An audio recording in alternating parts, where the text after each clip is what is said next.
Hey guys, welcome to part 2 of my videos about the Nintendo Switch. Today I'm going to talk to you about the things that people are hating on, some that make sense and some that don't, and why I think that it's going to succeed anyway. The first thing that people are going to mention when they talk about the Nintendo Switch is its specs, its graphical capabilities, what it's capable of doing from power, and they're going to say it's not as good as the PlayStation 4, it's not as good as the Xbox One, so it can't compete. But anyone who thought that it would be as good as those consoles hasn't been paying attention lately.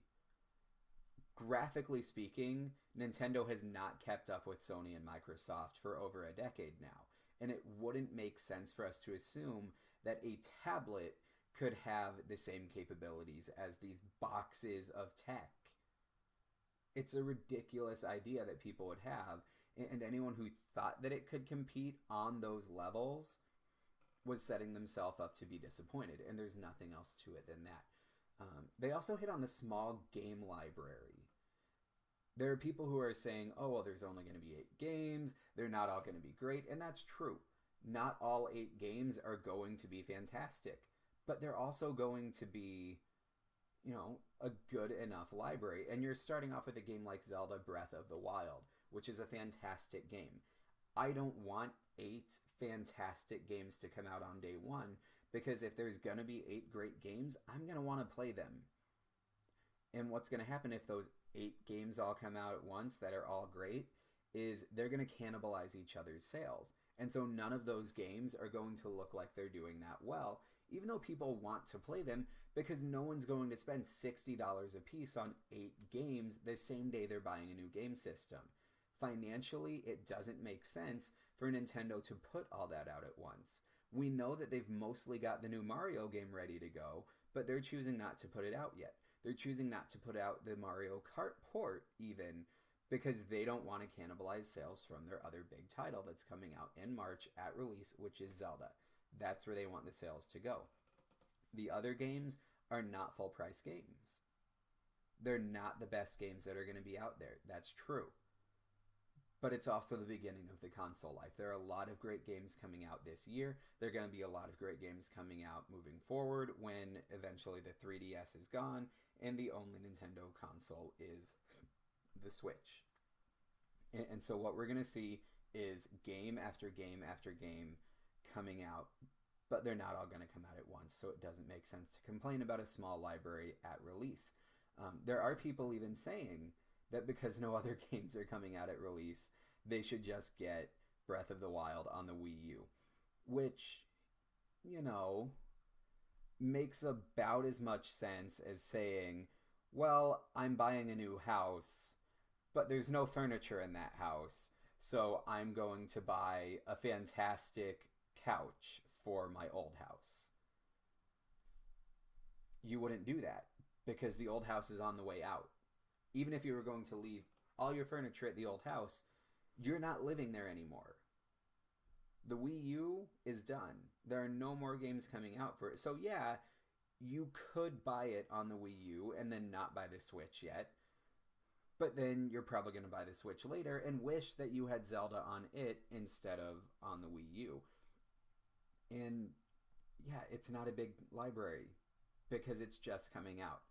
So you can, put it on the Wii U and remain firm in the fact that the Nintendo Switch is awful because it only has 8 games on launch day, or you can start a new library. If you're not going to buy the Switch because of money and that's your reason, just say it's money. But if you're saying, I'm not going to buy this console, I'm not going to buy this game for this console because there's nothing else on it yet, I don't know, what's the point in that? Did you do that with the PlayStation 4 or the Xbox One when they came out? Because they didn't have a whole lineup of fantastic games the day they came out. They pace themselves. That's what Nintendo's doing here. People also complain about the price of the Nintendo Switch, which as it comes out will be $300. That's not a bad price for a new console. Again, Xbox One, PlayStation 4, both way more expensive on their launch dates. So to complain about a $300 price point doesn't make a whole lot of sense to me. Um, People also hate on paying for accessories. And the main thing that I'm hearing is the Pro Controller. But based on the technology that has to go into that because of the HD Rumble and the motion controls all being fit in there, it makes sense that you would have to pay more for that controller. $70 doesn't seem unreasonable when you understand the capabilities of that controller.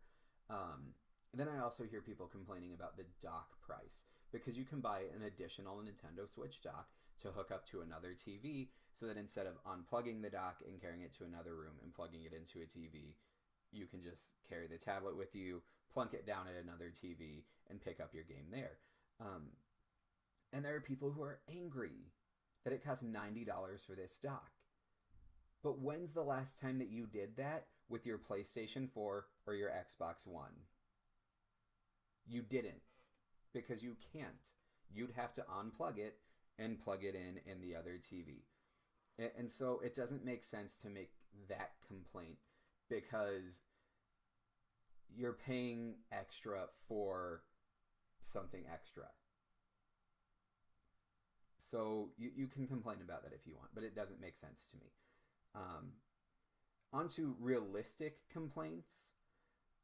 All that technology that I mentioned that goes into the controls, not really necessary. HD Rumble, motion controls, they're not bad things, but they do make things more expensive. And Nintendo has this habit of creating gimmicks. And it's something that people pay for, but they don't necessarily use. If you look at the Nintendo 3DS, it's got the 3D function. It's kind of a cool 3D function, but I can't remember the last time I played a game in 3D. First of all, because the 3D functionality wasn't great on the first few generations, and then they released the new 3DS, but that was just a couple years ago, and people had already gotten used to not playing with that 3D functionality. And so people were paying for the technology, but they weren't using it. And my concern with this HD Rumble, with putting motion controls and everything, is that it's there. Some people might want to develop for it, but most people won't. So we're all just paying for tech that we will have and not use. And that is a legitimate complaint. They're not bad things. The tech is not bad. The question is just, why do I need to pay for it if I'm most likely not going to use it? Now, someone could put out a game that makes me say, yes, HD Rumble is where the future is headed. We are going to do motion controls again. But it's not likely, because that's just more programming that has to be done by developers that's exclusive to the Nintendo version of a game, and it just doesn't make sense to do that if they don't need to. You also have to pay to play online for Nintendo now, and they've been the holdout of the main console makers in paying to play online. But they also haven't had the best service. So the question is, will paying to play online be worthwhile? Will they use this money to create better servers so that the experience is more smooth and people have more of a fun time? And this is an issue to me because I'm going to buy Splatoon 2 when it comes out.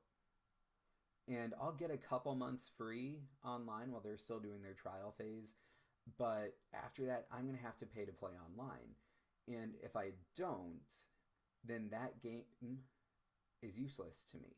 I can play their, short little story mode that they have, but the main point of Splatoon is to play it online. The story mode is not enough to warrant a $60 price tag. It's the online play that does. But now I will have to pay to play online. And so it's understandable that with the quality we've seen from online play at Nintendo, that they're asking us to pay for it when it hasn't been great. And we'll get a couple months free, but if it's not worth paying for, then it doesn't make sense to buy those games that require online to play. And that is, I think, a legitimate frustration that people have. Another complaint that I've seen as a reason why it could fail, but I don't see as an actual problem, is that right now it's only for gaming. There will not be a Netflix app on it, and there won't be a web browser on it. And those are things that people use video game consoles for now. And so the fact that it won't have those things, it won't have that added value, means people might not see it as being worthwhile because so many things have web browsers, so many things have Netflix and YouTube. The reason I don't think it's a problem is because I've got things that have Netflix and YouTube. I'm not going to lose my ability to watch Netflix by playing video games on the Switch. In fact, I can watch Netflix on my PlayStation 4 while I play with my Switch in my hand. And so I don't think this is going to be my main Netflix device. And you can say, oh, well, you could use it mobilely. And yes, that's true. You could use Netflix on your Nintendo Switch when you're on the go, if you were connected to Wi-Fi. But then the question is, what about your phone? Do you have Netflix on your phone? Maybe you've been taking an iPad places, and then the legitimate complaint is maybe you don't want to carry a game system and an iPad with you because the iPad can have games on it. And so if the game system can't have Netflix, then, maybe you want to go with the iPad. So I do think there's a legitimate concern there if you are, a parent of young children and you want to take something to entertain them.